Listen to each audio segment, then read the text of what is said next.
नमस्कार दोस्तों, आप सभी का स्वागत है हिंदू एकेडमी के इस यूट्यूब चैनल पर। आज की इस वीडियो लेक्चर में हम अल्कोहल्स के बारे में डिस्कस करेंगे। पार्ट नंबर 2 रहेगा अल्कोहल्स का। प्रीवियस लेक्चर वीडियोस में हमने बेसिकली स्टडी किया था about the pharmacodynamic actions of alcohol, pharmacokinetic actions of alcohol, introduction, manufacturing, सारी चीजें, टाइप्स ऑफ अल्कोहल, सारी चीजें डिस्कस करी है। इस वीडियो में हम सबसे पहले स्टार्ट करेंगे with the interactions and contraindications related to alcohol. Means अगर अल्कोहल की यूजेज हो रही है तो उसके साथ अगर आप कोई ड्रग यूज करोगे तो क्या एक्शन देखने को मिलेगा, अगर और किन किन को अल्कोहल का यूज बिल्कुल नहीं करना चाहिए। तो सबसे पहले इंटरेक्शंस के बारे में बात कर लेते हैं, है ना। तो इंटरेक्शन हमारे पास सबसे पहले इंटरेक्शंस में आ जाती है कि अगर कोई इंडिविजुअल, ठीक है, अगर कोई इंडिविजुअल अल्कोहल के साथ, ठीक है, अल्कोहल के साथ क्या ले रहा है, अगर वो अल्कोहल के साथ ले रहा है कोई भी एंजियोलाइटिक ड्रग जो कि एंजाइटी को ट्रीट कर रही है, कौन सी ड्रग है, एंजियोलाइटिक ड्रग अगर ले रहा है, या इंडिविजुअल अगर एंटी हिस्टामिनिक ड्रग ले रहा है, मींस जैसे लीवोसिट्राजीन हो गई, ऐसी कोई ड्रग ले रहा है, अगर इंडिविजुअल हिप्नोटिक ड्रग ले रहा है, क्या ले रहा है, हिप्नोटिक ड्रग, उसको नींद नहीं आती तो वो हिप्नोटिक ड्रग ले रहा है, या इंडिविजुअल कैसी ड्रग ले रहा है, किसी भी तरीके का ओपियोइड अनाल्जेसिक, ठीक है, ओपियोइड अनाल्जेसिक ले रही है। अगर इंडिविजुअल इन ड्रग्स के साथ आपकी अल्कोहल की यूज कर रहा है तो वहां पे आपको एक्शन क्या देखने को मिलेगा, उसको ध्यान से समझना। यहाँ पे ये सारी चीजें क्या करेगी, एक्शन को कर देगी सिनर्जाइज। क्या कर देगी, सिनर्जाइज, मींस सिनर्जिस्टिक एक्शन देखने को मिलेगा। सिनर्जिस्टिक एक्शन देखने को मिलेगा तो इन सब की जो एक्टिविटी है वो क्या हो जाएगी, इंक्रीज हो जाएगी, इन सब की एक्टिविटी क्या हो जाएगी, बढ़ जाएगी। इसलिए ज्यादातर केसेस में बोला जाता है अल्कोहल के साथ इन ड्रग्स को नहीं लेना चाहिए। नेक्स्ट हमारे पास क्या है, नेक्स्ट अगर हम बात करें तो अगर इंडिविजुअल, ठीक है, अल्कोहल के साथ क्या यूज कर रहा है, अगर इंडिविजुअल अल्कोहल यूज कर रहा है प्लस उसके साथ क्या चीजें यूज कर रहा है, जैसे कि फॉर एग्जांपल कोई एंटीबायोटिक है, जैसे एंटी प्रोटोजोल ड्रग है मेट्रोनिडाजोल, कौन सी है, मेट्रोनिडाजोल, ठीक है, मेट्रोनिडाजोल है, या इंडिविजुअल एक सिफोपैराजोन करके ड्रग है, ठीक है, सिफोपैराजोन। इन ड्रग्स का अगर अल्कोहल के साथ कंजप्शन हो रहा है तो वहां पे डाइसल्फिराम लाइक एक्शन देखने को मिलेगा। कौन सा एक्शन देखने को मिलेगा, डाइसल्फिराम लाइक एक्शन। हमने कल पढ़ा था कि अगर हम अल्कोहल के मेटाबॉलिज्म को देखें तो अल्कोहल का मेटाबॉलिज्म कैसे होता है, अल्कोहल लिया, बॉडी में एक इंपॉर्टेंट एंजाइम है जिसे बोलते हैं alcohol dehydrogenase, alcohol dehydrogenase. Alcohol dehydrogenase alcohol से बना दे देती है, इथेनॉल से बना देती है एसिड एल्डिहाइड। क्या बना देगी ये, एसिड एल्डिहाइड, एल्डिहाइड की फॉर्मेशन होगी। अब यहाँ पे एल्डिहाइड डिहाइड्रोजिनेस है, क्या है, एल्डिहाइड डिहाइड्रोजिनेस, ये बना देगा एसीटेट। क्या बना देगा ये, एसीटेट। तो ये अल्कोहल का मेटाबॉलिज्म हो गया। डाइसल्फिराम इस एल्डिहाइड डिहाइड्रोजिनेस एंजाइम को इनिबिट करती है। इनिबिट करेगी तो एसिड एल्डिहाइड बढ़ेगा। एसिड एल्डिहाइड की कंसंट्रेशन अगर ब्लड में बढ़ती है तो कुछ कुछ सिम्टम्स देखने को मिलते हैं, जैसे इंडिविजुअल को वॉमिट आएगी, वो कंफ्यूज रहेगा, वो परेशान रहेगा, गैस्ट्रिक उसको मूवमेंट देखने को मिलेगी, बहुत ही मतलब पेट दर्द होगा, ये सारी मूवमेंट देखने को मिलेगी। और ये जो डाइसल्फिराम है ये अल्कोहल छुड़वाने के लिए ड्रग यूज की जाती है, ठीक है। अगर अब थर्ड है कि अगर इंडिविजुअल अल्कोहल के साथ क्या ले रहा है, अगर अल्कोहल के साथ अगर इंडिविजुअल किसी भी टाइप की NSAID, non steroidal anti inflammatory drug ले रहा है तो वहां पे, क्योंकि नसेड का एक इंपॉर्टेंट एडवर्स इफेक्ट ये है कि वो गैस्ट्रिक पेप्टिक अल्सर करवा सकती है, अल्कोहल के साथ लेगा तो नसेड्स की बेसिकली गैस्ट्रिक ब्लीडिंग हो सकती है। क्या हो सकती है, गैस्ट्रिक ब्लीडिंग।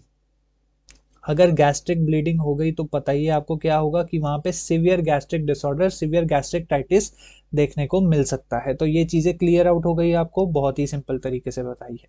साथ के साथ एक इंपॉर्टेंट है कि नसेड्स में ही अगर वहां पे वो पैरासिटामोल ले रहा है, अगर वो पैरासिटामोल ले रहा है तो नसेड्स में बेसिकली क्या होगा कि पैरासिटामोल की टॉक्सिसिटी बढ़ जाएगी, क्योंकि वहां पे क्या होगा कि पैरासिटामोल का जो मेटाबॉलिज्म है वो बढ़ जाएगा और जो उसका मेटाबोलाइट होगा वो सीवियर टॉक्सिसिटी करेगा।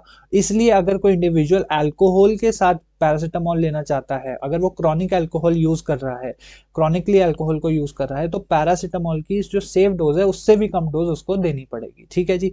तो ये कॉन्ट्रा इंडिकेशंस क्लियर हो गई आपको, बहुत इंपॉर्टेंट है। अब एक इंपॉर्टेंट चीज मैं आपको बताना चाहूंगा अबाउट दी फूड वैल्यू। किसके बारे में बताना चाहेंगे, अब हम बताना चाहेंगे आपको फूड वैल्यू के बारे में। अगर हम फूड वैल्यू की बात करें यहाँ पे, ठीक है, आजा फूड वैल्यू, ठीक है, food value of alcohol. Alcohol में जो फूड वैल्यू होती है वो कुछ भी नहीं है। अल्कोहल की देखो सबसे पहले तो डाइजेशन नहीं होती है, अल्कोहल की मेटाबॉलिज्म होती है, और अल्कोहल की अगर सीवियर मेटाबॉलिज्म होगी यहाँ पे, तो सीवियर मेटाबॉलिज्म में अल्कोहल ओबेसिटी प्रोड्यूस कर सकता है। क्या प्रोड्यूस कर सकता है? ओबेसिटी प्रोड्यूस कर सकता है। अल्कोहल को क्लिनिकली ये माना गया है कि ये किसी भी तरीके का हेल्थ प्रोडक्ट नहीं है। हेल्थ प्रोडक्ट, ऐसा प्रोडक्ट जो हेल्थ को बेनिफिट कर रहा है, हेल्थ प्रोडक्ट बिल्कुल भी नहीं है। इसलिए अगर कोई इन्फ्लुएंसर आपको या कोई वीडियो देखते हो जिसमें कि वो बोल रहा है कि अल्कोहल यूज करने से एब्जॉर्प्शन बढ़ रही है, मसल बिल्डिंग में मदद कर रहा है, तो वो बिल्कुल फेक है। Alcohol is not constituted in the health products, बल्कि इसको एक इम्परफेक्ट फूड प्रोडक्ट या फिर हम बोले एक्सपेंसिव फूड प्रोडक्ट भी बोला जाता है। इसलिए अल्कोहल का यूज बॉडी बिल्डिंग या हेल्थ प्रोडक्ट्स में बिल्कुल भी नहीं होता है। सो आई होप आपको ये चीज क्लियर आउट हो गई होगी। बहुत ही इंपॉर्टेंट चीज क्लियर आउट करनी थी यहाँ पे।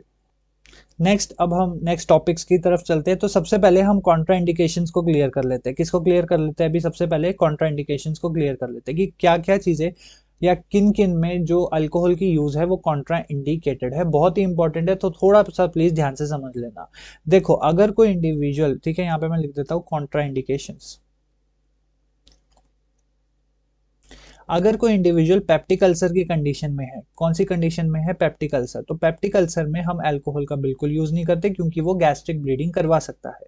दूसरा, अगर कोई इंडिविजुअल हमारे पास क्या है, एपिलेप्टिक है। क्या है वो? एपिलेप्टिक। एपिलेप्टिक का मतलब कि उसको मिर्गी के दौरे पड़ रहे हैं, ठीक है, मिर्गी के दौरे बोलते हैं हम देसी भाषा में। अगर मैं बोलूँ सीजर्स प्रोडक्शन हो रही है, तो अगर अल्कोहल को यूज करेगा तो उसके जो सीजर्स है वो बढ़ जाएगी, सीजर प्रोडक्शन बढ़ जाएगी। अगर इंडिविजुअल में किसी भी तरीके की सीवियर लिवर डिजीज है, क्या है, अगर वो लिवर डिजीज से पीड़ित है, और आपको पता है कि अल्कोहल क्या कर रहा है, alcohol severe liver cirrhosis produce कर सकता है। क्या कर सकता है? लिवर सिरोसिस प्रोड्यूस कर सकता है।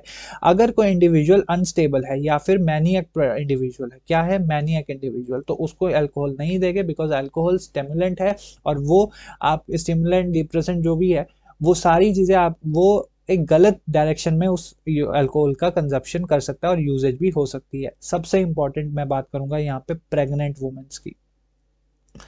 प्रेग्नेंट वुमेन्स को अल्कोहल कंजप्शन बिल्कुल नहीं करना चाहिए, because it can produce foetal abnormalities और foetal abnormal syndrome. Foetal abnormal syndrome क्यों? क्या है इसका मतलब?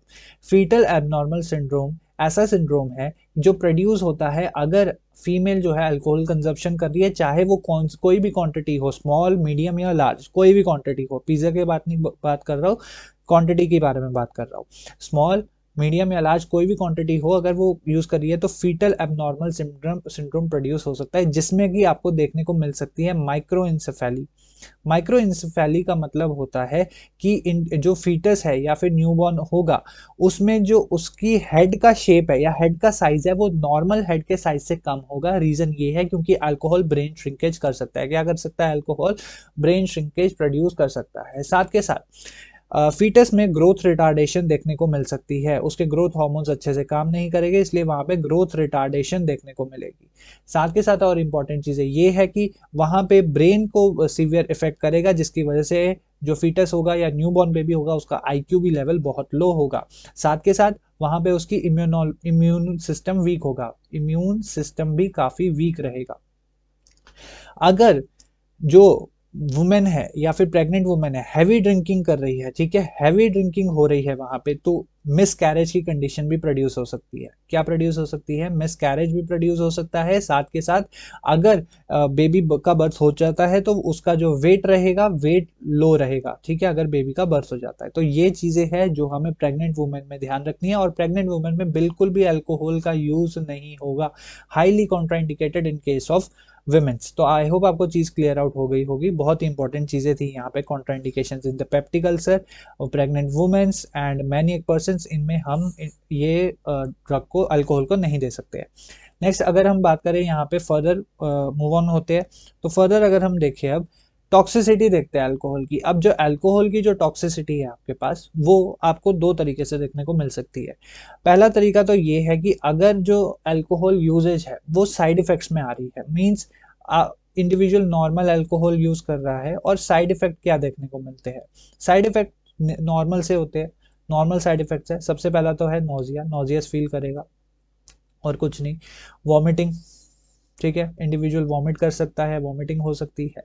और क्या हो सकता है, साथ के साथ इंडिविजुअल में आपको देखने को मिलेगा कंफ्यूजन, मेंटल कंफ्यूजन देखने को मिलेगी, और हैंगओवर की कंडीशन भी देखने को मिलती है। तो ये तो हो गए साइड इफेक्ट।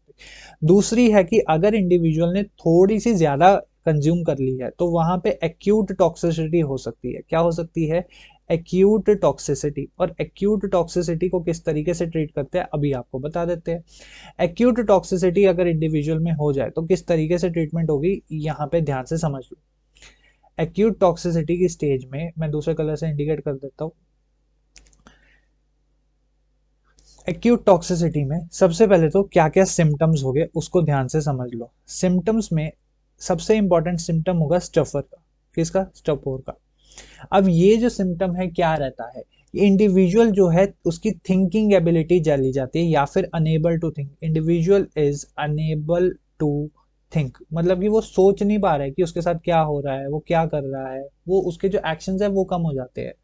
रिस्पॉन्सिवनेस लो हो जाती है, वो रिस्पॉन्स अच्छे से नहीं कर सकता। ठीक है, मीन्स टुवर्ड्स रिफ्लेक्स एक्शन वो रिस्पॉन्स कम, उसके रिफ्लेक्स एक्शन स्लो हो जाएंगे, उसके रिफ्लेक्स एक्शन स्लो हो जाएंगे। साथ के साथ अगर एक्यूट टॉक्सिसिटी में आपको रेस्पिरेटरी डिप्रेशन भी देखने को मिल सकता है। क्या देखने को मिलेगा? रेस्पिरेटरी डिप्रेशन देखने को मिल सकता है। और साथ के साथ अगर इंडिविजुअल ने कुछ ज्यादा ही कंज्यूम कर लिया तो कोलैप्स और कोमा या डेथ की कंडीशन भी आ सकती है। अब ट्रीटमेंट किस तरीके से करनी है उसको ध्यान से समझ लो। ट्रीट किस तरीके से करोगे? ट्रीटमेंट करने के लिए आपके पास यहाँ पे कुछ कुछ कंडीशंस है। सबसे पहली तो है कि अगर आप इंडिविजुअल को जल्दी ले आए हो हॉस्पिटल और towards the medical health care, तो उसमें मेडिकल प्रैक्टिशनर क्या करेगा? गैस्ट्रिक लेवेज करेगा। क्या करेगा? गैस्ट्रिक लेवेज करेगा।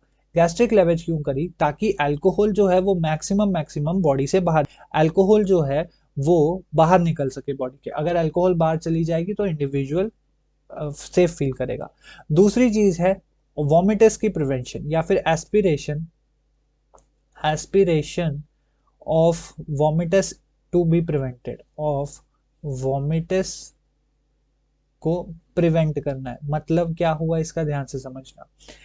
अगर एस्पिरेशन का मतलब होता है कि अनकंट्रोल्ड या फिर एक्सीडेंटल ब्रीथिंग, ठीक है। वॉमिटस का मतलब है कि जो वॉमिट की उसका वो जो प्रोडक्ट है उसे हम वॉमिटस बोलते हैं। वॉमिट करते हुए वो जो प्रोडक्ट आ रहा है गलती से अगर इंडिविजुअल इनहेल कर ले और लंग्स में चला जाए तो वहां पे सीवियर लंग में डैमेज हो सकता है और केमिकल निमोटाइटिस हो सकता है। इसलिए इंडिविजुअल को ध्यान रखते हैं कि हम क्या कर सके, हम बेसिकली एस्पिरेशन ऑफ वॉमिटस को प्रिवेंट कर सके। ये पहली प्रायोरिटी होती है, सबसे पहली प्रायोरिटी होती है। और क्या क्या होता है यहाँ पे कि अगर ट्रीटमेंट में हम क्या क्या देखेंगे।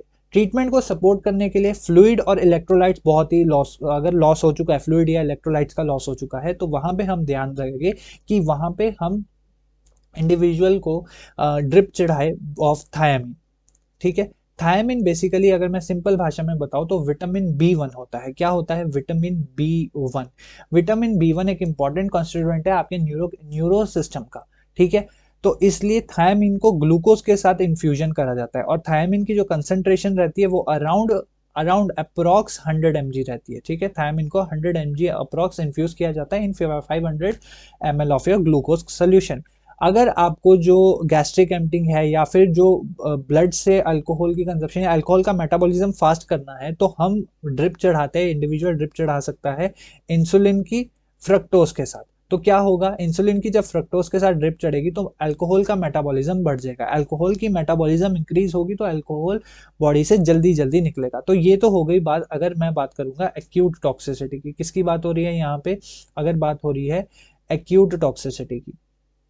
अगर इंडिविजुअल क्रॉनिक अल्कोहल यूज कर रहा है और उसमें टॉक्सिसिटी हो जाए तो क्या होगा, तो इसको ध्यान से समझ लो। क्रॉनिक में क्या होगा, क्रॉनिक में क्या होगा वो समझ लो, और टॉक्सिसिटी को प्रिवेंट कैसे करेंगे उसको हम बाद में करेंगे। ठीक है, बाद में मतलब अभी ही करेंगे। तो टॉक्सिसिटी अगर हम क्रॉनिक की बारे में बात करें तो क्रॉनिक के केस में हमारे पास क्या क्या चीजें होगी कि सबसे इंपॉर्टेंट है कि इंडिविजुअल में क्या होगा, न्यूरोजेनिक या फिर neurological neurological disruption. Neurological disruption means उसकी जो ब्रेन से सिस्टम है वो बहुत ही सीवियरली इफेक्ट होगा। ठीक है, फिजिकल डिपेंडेंस होगी। क्या होगी? Physical dependence. और ये किस वजह से होता है फिजिकल डिपेंडेंस और अल्कोहल? और अगर इंडिविजुअल राउंड क्लॉक ड्रिंकिंग कर रहा है, क्या कर रहा है? Round clock drinking. Round clock drinking का क्या मतलब है? मतलब कि इंडिविजुअल की बॉडी में 100% alcohol every time is present. मतलब 100% अल्कोहल का मेरा मतलब है एवरी टाइम, नॉट कि ब्लड ही निकल गया अल्कोहल है, नहीं। मतलब कि अल्कोहल बहुत ही ज्यादा प्रेजेंट है, 100% alcohol at every point of body और every time in body, inside the body, उसे हम राउंड क्लॉक ड्रिंकिंग बोलते हैं। न्यूरोलॉजिकल डिसबैलेंस में आपको क्या क्या देखने को मिलेगा? सबसे पहले तो आपको बहुत ही इंपॉर्टेंट, बहुत ही सीवियर कंडीशन पॉलीन्यूराइटिस देखने को मिलेगा। पॉलीन्यूराइटिस का मतलब है कि जो पेरिफेरल नर्व्स है उनका परमानेंट या फिर सीवियर डैमेज हो रहा है। और आपको पेलेग्रा की कंडीशन भी देखने को मिलती है। पेलेग्रा की कंडीशन बेसिकली ट्रिप्टोफैन या फिर विटामिन बी 3 की कमी की वजह से होता है, जिसे हम विटामिन बी 3 नायसिन बोलते हैं। ठीक है, विटामिन बी 3 की कमी या ट्रिप्टोफैन की कमी के कारण होता है। ये दोनों इंपॉर्टेंट है आपके न्यूरोकेमिकल्स, पेरिफेरल नर्वस सिस्टम के न्यूरोकेमिकल्स की प्रोडक्शन के लिए। साथ के साथ इंडिविजुअल का जो ब्रेन मास है वो भी लॉस होता है, और साथ के साथ वर्निक्स इंसेलोपैथी भी आ जाती है। मीन्स उसकी आई बॉल मूवमेंट्स, मैं सिंपल भाषा में बोलूँ तो उसकी जो आई मूवमेंट्स है वो भी अनकंट्रोल होती है। Eye movement is uncontrolled, means वो कंट्रोल नहीं हो पाती है, अनकंट्रोल्ड, बस। और कोई चीज आपने नहीं देखनी है यहाँ पे। साथ के साथ जो और डिसऑर्डर्स आपके इंडिविजुअल में आ सकते हैं कि वो अरिथमिया की कंडीशन में आ सकता है। ठीक है, कौन सी कंडीशन में आ सकता है? अरिथमिया की कंडीशन में आ सकता है। और कौन कौन सी कंडीशंस हो सकती है? इंडिविजुअल में कार्डियक मायोपैथी हो सकती है, कार्डियक हो गई, या फिर स्केलेटल हो गई, स्केलेटल मायोपैथी देखने को मिल सकती है, मीन स्केलेटल डैमेज हो रहा है। तो ये सारी चीजें हो रही है क्रॉनिक टॉक्सिसिटी में। अब इस क्रॉनिक टॉक्सिसिटी की ट्रीटमेंट किस तरीके से होगी उसको ध्यान से समझते हैं। ट्रीटमेंट करने के लिए हमारे पास कुछ कुछ ड्रग्स है जिनका हम यूज कर रहे हैं in the treatment of your basically alcohol की टॉक्सिसिटी के लिए। तो सबसे पहले जो आ जाती है ना वो रहती है विड्रॉल के लिए। कौन सी आ जाती है? वो विड्रॉल के लिए। ठीक है, अगर मान लो इंडिविजुअल ने सोच लिया है कि अब तो मैं अल्कोहल छोड़ के रहूंगा, I will not drink alcohol, तो अगर अल्कोहल अगर वो छोड़ेगा, अगर वो क्रॉनिक अल्कोहल यूज कर रहा है, तो उसमें कुछ कुछ उसको सिम्टम्स देखने को मिलेंगे जिसे हम बोलते हैं विड्रॉल सिम्टम्स। क्या क्या देखने को मिलते हैं? विड्रॉल सिम्टम्स, या हम उसे बोलते हैं विड्रॉल सिंड्रोम। क्या बोलते हैं? Withdrawal syndrome. विड्रॉल सिंड्रोम में क्या क्या चीजें देखने को मिलेगी, अब मैं आपको सिम्टम्स बता देता हूँ। सिम्टम्स कुछ इस तरीके से हो सकते हैं कि इंडिविजुअल में एंजाइटी आ जाए, वो घबराहट, एंजाइटी हो जाए। ठीक है, इंडिविजुअल बेसिकली क्या हो जाए? इंडिविजुअल में स्वेटिंग की कंडीशन आ जाए, पसीना आ रहा है। ठीक है, सडन ब्लड प्रेशर एकदम से बढ़ रहा है। ठीक है, बीपी एकदम से बढ़ रहा है। ठीक है, टैकीकार्डिया की कंडीशन आ रही है। और क्या क्या प्रोड्यूस हो सकता है? उसको हेलुसिनेशन हो सकती है। हेलुसिनेशन मीन भ्रम हो रहा है कि भाई कुछ हो रहा है मेरे साथ, ऐसी ऐसी चीजें आ सकती है। ठीक है, उसको नींद नहीं आ सकती, disorientation of sleep, disorientation of sleep, ऐसी ऐसी चीजें देखने को मिलेगी इंडिविजुअल में। अब इन सारी चीजों को की ट्रीटमेंट किस तरीके से होगी, अब उसको ध्यान से देखना। अगर विड्रॉल सिंड्रोम आए, अगर सबसे पहले विड्रॉल सिंड्रोम आए, तो विड्रॉल सिंड्रोम को ट्रीट किस तरीके से करना है ताकि इंडिविजुअल परेशान ना हो। अब उसने अल्कोहल छोड़ने को बोल दिया है, बट उसको परेशान नहीं करना ना। विड्रॉल सिंड्रोम आ रहे हैं तो हम जो अल्कोहल जैसा एक्शन दे रहा है वैसी कुछ ड्रग्स दे देते हैं। इसे हम सब्सटीट्यूशन थेरेपी बोलते हैं। क्या बोलते हैं? Substitution therapy. सब्सटीट्यूशन थेरेपी में हम कुछ कुछ ड्रग्स दे सकते हैं। फॉर एग्जांपल, मैं एग्जांपल आपको बता देता हूँ, प्यारे प्यारे से एग्जांपल है, बड़े मस्त मस्त एग्जांपल है, उसको ध्यान से सुन लो। सब्सटीट्यूशन थेरेपी में हम बेंजोडाइजेपिन दे सकते हैं। ठीक है, बेंजोडाइजेपिन दे सकते हैं, बारबिचुरेट्स दे सकते हैं, सीएनएस डिप्रेसेंट दे सकते हैं। ठीक है, बारबिचुरेट्स दे देंगे, सीएनएस डिप्रेसेंट दे देंगे, सीएनएस की एक्टिविटी को जो कम कर रहे हैं, ऐसी ड्रग्स दे देंगे। बेंजोडाइजेपिन में डायजेपाम देते हैं, क्लोरडाइज पर ऑक्साइड देते हैं। क्यों? और इनका जो एक्शन है वो एक्शन ड्यूरेशन ज्यादा रहता है। ठीक है, बेंजोडाइजेपिन में ड्रग बता देता हूँ आपको, क्लोर डाइज पर ऑक्साइड, डाइएज पर ऑक्साइड, एक ये ड्रग हो गई। दूसरी ड्रग कौन सी हो गई आपके पास? एक और ड्रग है जिसको हम बोलते हैं डायजेपाम। ये सब्सटीट्यूशन थेरेपी में काम करते हैं ताकि जो विड्रॉल सिम्टम्स है वो आ ना सके, अल्कोहल के जैसा एक्शन हो बट अल्कोहल की एडिक्शन ना हो सके। ठीक है, एक चीज तो यहाँ पे क्लियर होगी। लेकिन इन ड्रग्स की भी एडिक्शन हो सकती है इंडिविजुअल को। क्या हो सकता है? इन ड्रग्स की भी एडिक्शन हो सकती है इंडिविजुअल को। तो इन ड्रग्स की एडिक्शन हो जाएगी तो क्या होगा? इसलिए हम और हमारे पास एक और ड्रग है जिसका नाम है नैल्ट्रेक्सोन। क्या देते हैं हम? नैल्ट्रेक्सोन। नैल्ट्रेक्सोन ओपियोइड एंटागोनिस्ट है। क्या है? Opioid antagonist.